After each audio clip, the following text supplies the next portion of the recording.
It's the Schleg Daddy. I'm rocking shirt and tie. You know business is about to pick up. And you may be asking yourself, is this dude about to give us team-by-team previews of the 2018 NFL season? Well, I will answer that with a question of my own. Is the Schleg Daddy rocking red suede dress shoes today? Is he pimping them red suede loafers? And in case you were wondering, the answer to that question, of course, is yes. Absolutely. Why, you might ask? When you can do it like I can, you fucking do it. That's why. So anyways, it's time to talk about all of the teams. And I'm starting off with the AFC East, and the next will be the NFC East, and it'll be NFC North, AFC North, and we'll figure out the rest of the order along the way. We're going to start off with the Buffalo Bills. In 2017 was a significant season for the organization. It was kind of one of those things, it was therapeutic, something that really was necessary and needed to happen, happened, and you got it out of the way, and now it's time to start thinking about the future. You talk about a Bills team that brought in a new head coach in Sean McDermott, was sending their general manager packing, lots of changes, lots of turnover on the roster, talking about a team that hadn't made the playoffs since the 1999 season. We all remember the Music City Miracle, or if you're a Bills fan, the Nashville Nightmare. And you think about it, the last time this team was in the playoffs, with the longest drought without the playoffs in the NFL, Rob Johnson was their starting quarterback and Wade Phillips was their head coach. That's how long back we go. Robo-Sack was the starting quarterback for that playoff game. Over who? Doug Flutie. Just think about that for a second. Well, when you look at the Bills, 2017, they kept themselves in the mix. They were in the hunt all year, had themselves in a position where a win and some help in Week 17, and they could slide into the playoffs. And boy, did they ever slide into the playoffs. It feels like they want to retire Andy Dalton's jersey there in Buffalo. They'll never forget what the Ginger did for them in Week 17 against the Ravens. But the Bills, after 18 seasons of missing the playoffs, they finally get in the back door. They get to go play the Jaguars and get smoked and put up 3 points and look terrible doing so. But at least for the Bills' standpoint, you had brought in Rex Ryan foolishly, thinking he was going to deliver the playoffs after a couple of bust seasons, because I can't imagine who the hell would have told you, warned you about that ahead of time. The Bills under Sean McDermott first year, they make the playoffs. And it was important for the Bills, because if they didn't make it in 2017, you wonder just how much longer they were going to wait before they had to get there. And at some point in time, you want to have at least a little bit of a taste of success, especially saying, hey, we know we might have to do some more work here. Our work is a long way from done, but it's nice to know that we can at least do something. And when you look at this Bills team, you would think, for a team that went 9-7, made it to the playoffs, that you wouldn't make a whole bunch of big changes, but they still did.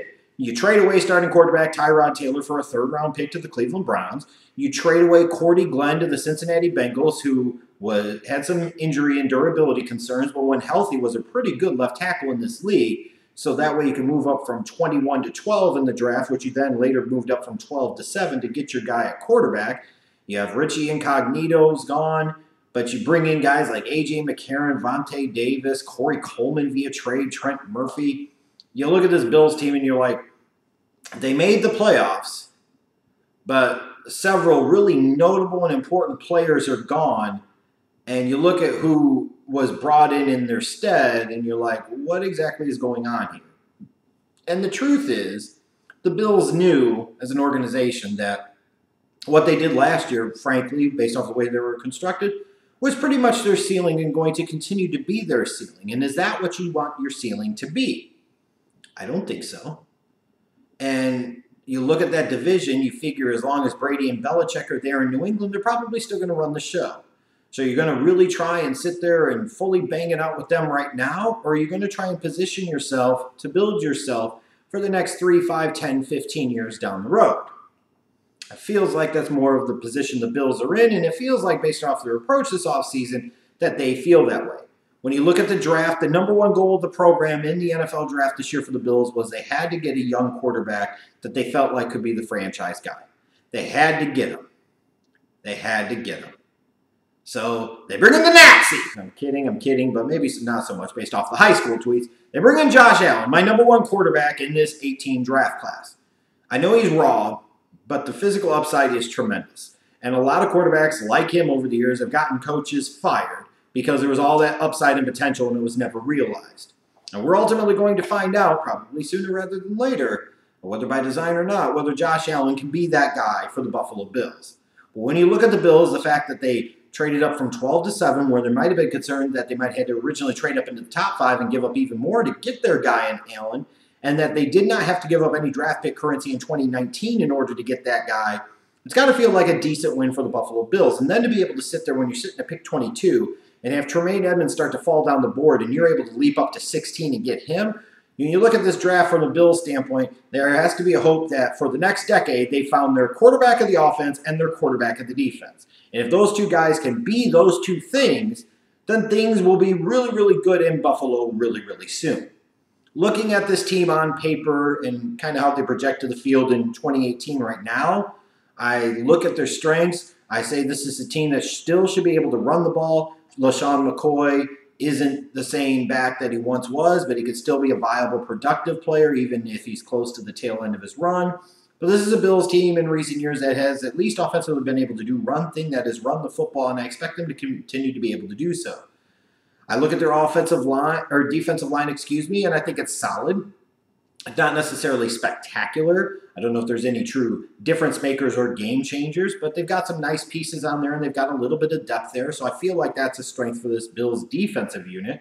When I look at the concerns, though, for this team, even though their defense wasn't great last year, it wasn't. They had some games where they were okay and other games where they just got steamrolled. The primary portion of the concerns for me about this team are on the offensive side of the ball. You look at the offensive line. You trade away your stud left tackle, Cordy Glenn. Richie Incognito's gone. Your two best, arguably, offensive linemen are now gone off of this team, and have you really effectively replaced them? With what? Deion Dawkins at left tackle and somebody else at guard? Yeah, I don't know about that.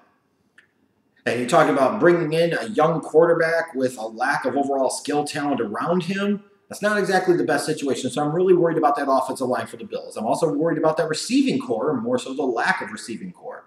As you can say flat out right now, based off of the reality of what they have, the Bills' two best receivers are Charles Clay, the tight end, and LaShawn McCoy, the running back.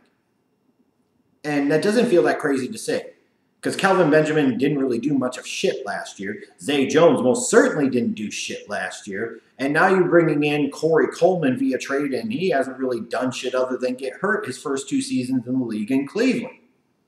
This was a guy that Cleveland took 15th overall. 2 years later, they're trading him away for a bag of dicks, basically. So you look at that receiving core, there is no threat there. There's nobody that scares you. What scares me about it is throwing a young quarterback into that mix, combined with not only the lack of big playability out of that receiving core, but the questions I have on the offensive line, and then ultimately the quarterback position. You know, you brought in A.J. McCarron, but he got hurt with his shoulder, collarbone, whatever it was, so he's going to miss time. You're going to start Josh Allen. You're going to start Nathan Peterman. I mean, to me, the clear answer is you have to start Josh Allen. You ultimately traded up for him. You ultimately envisioned he could be that guy. There's no reason to frick around. There's no reason to wait. You better find out. But this is a guy, frankly, that will probably have at moments some really ugly stretches of gameplay and some really ugly games, period. And you're going to have to be able to go through those ups and downs with him to hopefully get to the promised land on the other side. So it concerns me when you bring in a young quarterback that was raw with him, a lot of upside, but a lot of things that need to be worked on. And you put him into a situation where the talent around him is not that great. Yeah, it really worries me about Josh Allen and his progression as we go through 2018. Especially when I look at this team and their schedule. You look at September, 3 of the first 4 games are on the road. They go to Baltimore, then they host the Chargers, then they go to Minnesota, to Green Bay. There's a very realistic chance that the Buffalo Bills will be lucky to start off the season 1-3 in September, and they very well could go 0-4. And what happens if you do that? It could be downhill continuously from there. And even when you get into like December, in general, the schedule was not very generous to the Bills. Got to go to Miami, then you host the Jets, you host the Lions, go to New England in Week 16, and then you host the Dolphins to close out the year. So 3 of your last 5 games are in the division. One of them is a road game against the Jets.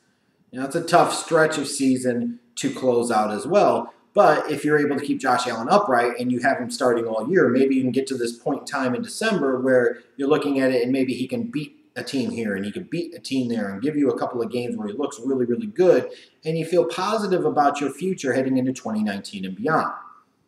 Here's the fact to me with the Bills right now. I could be wrong. We could always be wrong. But I just don't see much reason to be excited. It feels like last season was more of an aberration, a fluke, than it was the reality of what this team was. This team isn't that good. And it most certainly doesn't feel like they got any better. And I don't have any real confidence in them at this point in time. I expect the Bills to finish something like 4-12, 5-11, and bring up the rear in the AFC East. Which, if they do that, but Josh Allen shows you something, and Tremaine Edmonds shows you something, then who gives a crap? Then you go into the draft, get a nice high pick, find another stud, hopefully a wide receiver, and you move on from there. That's what it's about. It's about the development specifically of Josh Allen this year. Wins and losses don't matter as much, which is nice because if you're a Bills fan, I don't know if you should be expecting a whole lot of W's this year.